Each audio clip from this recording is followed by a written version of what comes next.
Hello and welcome into Pat's Latest. I'm Mike Gambardella, and the name of the game for the Patriots is roster construction as we are just 4 days away from the new league year starting and the free agency period beginning for the 32 NFL teams. Some interesting information coming from a top wideout on the draft market. Before we get into free agency and potentially some big trades heading the Patriots' way, including one that they decided not to pull the trigger on. We start with the NFL draft and looking at Tet McMillan, the top wide receiver in this year's class, and someone that the Patriots have been linked to a lot. An interesting tidbit coming out from CBS Sports in an interview that Tet actually did a few weeks ago, and finding out as he was being interviewed, given the choice between playing with Caleb Williams, the number one overall draft pick from last year's NFL draft, and Drake May. Jaden Daniels was not included in this because the Commanders are so far up the board, it would be surprising to see them come down, especially after acquiring Deebo Samuel. But given the choice between Caleb Williams and Drake May, who he'd like to catch passes from, he decided to go with Drake May. The direct quote after saying directly May after being asked the question, he said, "I just feel like Drake May would be a little," and paused, "somewhat different than what I have caught the ball from." What that means is up for interpretation. What it does say is that Tet McMillan is paying attention. He knows that the New England Patriots have a glaring need. He knows he'd be a good fit. He knows he'd see a lot of targets coming his way should he make it to New England. What this says is that there's the top wide receiver in this class wanting to come to New England. We haven't been able to say that fully about DK Metcalf, but we can say that about Tet McMillan. Now, we know that the Patriots probably will not take him at the number 4 spot. They're still hoping, based upon how the top part of the draft shakes out, that Abdul Carter or Travis Hunter shake down to number 4, or would be looking at trading back either into the top 10 or top 15 to a spot where Tet might still be available. Speaking of DK Metcalf, the news continues to trickle around him. He has officially requested that trade out of Seattle. We now also have the news coming in on Friday night that the Seattle Seahawks have decided to trade their starting quarterback to the Las Vegas Raiders, pairing him back up with Pete Carroll, but creating a big question about who's throwing passes in Seattle and probably why DK Metcalf saw the writing on the wall and requested that trade. Sam Howell, who came over from Washington last season, would be the top of that depth chart, but it sounds more like Seattle will be after Sam Darnold in free agency here as well.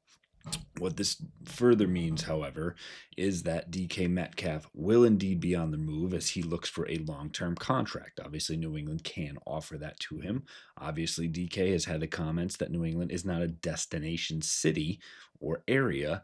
However, with a big-time quarterback now in the fold, the Patriots can be that destination team.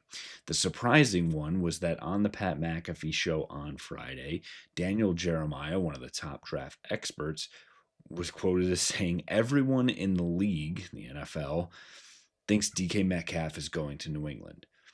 That's a pretty big generalization, but when coming from someone like DJ, you have to actually pay attention. Now, whether everyone thinks it's going to happen based on need, based on ability to pay DK the contract he's looking for, especially if you put it up against Brandon Ayuk and what you're getting back from that, and probably having to go up and pay more for that, and potentially have to give up more draft assets because you would actually give up less draft assets for DK Metcalf, not based on skill, but based on the contract.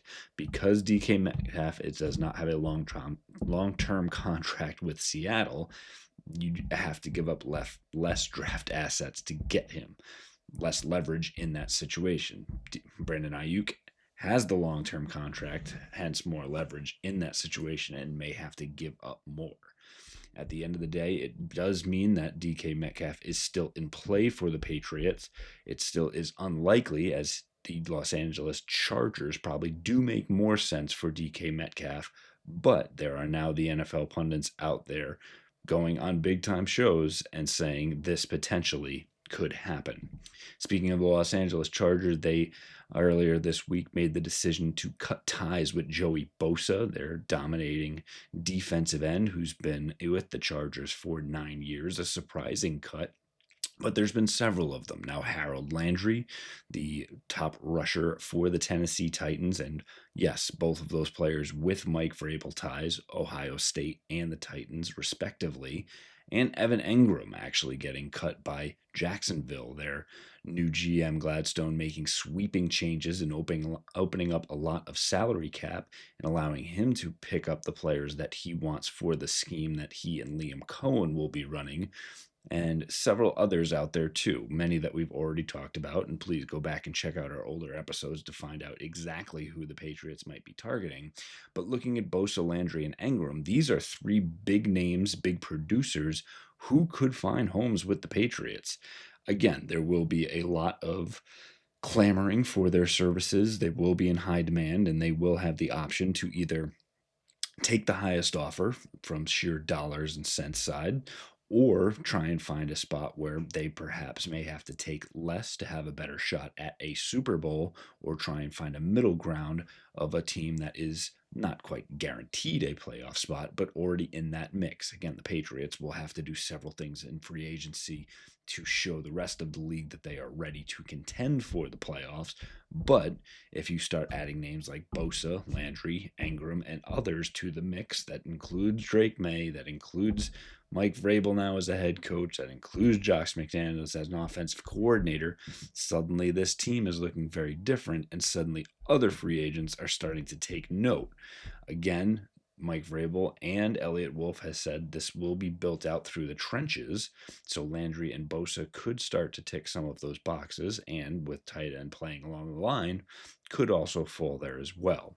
Speaking of the offensive line, it came out that the Kansas City Chiefs had traded Joe Thuney to the Chicago Bears for a 6th-round pick earlier this week. Excuse me. The next day, we actually found out that the Patriots did indeed were involved. They didn't actually offer. It wasn't actually stated if there was an offer on the table and which side it came from.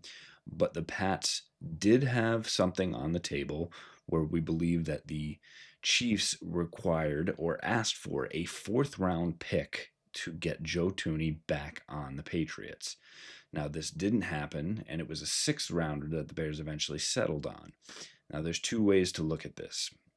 One, obviously the Patriots have a huge need on the offensive line, and it's a little disappointing that you wouldn't give up draft assets to acquire an all-pro who at the very least is going to lock down a spot for you for the next 2 years. That said, a 4th-round pick would be a lot. Now, whether the conversations advanced to giving up a potential 5th, or where the 6th that they would receive from the Bears or the Patriots was actually better, is up for debate. Or if the Patriots said it actually wouldn't be worth them on a 6th either, we do not have that context. What we do know is that at least the Patriots are working the phones, working the trades, and seeing what is out there. Now, whether the salary cap lined up and what Joe Thuney's hit was going to be is not what Elliott Wolf wanted. If he's not the player youth-wise or positionally, because it is much easier to fill the guard spot, even though Joe Thuney did fill in admirably at left tackle for the Chiefs this past season because of injury. At the end of the day, Joe Thuney is not back with the Patriots. The Patriots, Elliott Wolf, Mike Vrabel decided not to pull the trigger on a deal, at the very least to give up a 4th-round pick for Joe Thuney, which I believe is the right move. But if there was ever a scenario where they could have given up a 5th to get him, there might have been a better middle ground for that to come to fruition. At the end of the day, it did not happen. It's not an option for the Patriots, and it's back to the drawing board where Ronnie Stanley, the offensive tackle from the Baltimore Ravens, remains the top target for the Patriots, who will probably be going head-to-head with the Kansas City Chiefs for his services. Again, we are just 4 days away from free agency starting, so make sure you get into the comments and let us know who you think the Patriots should be after.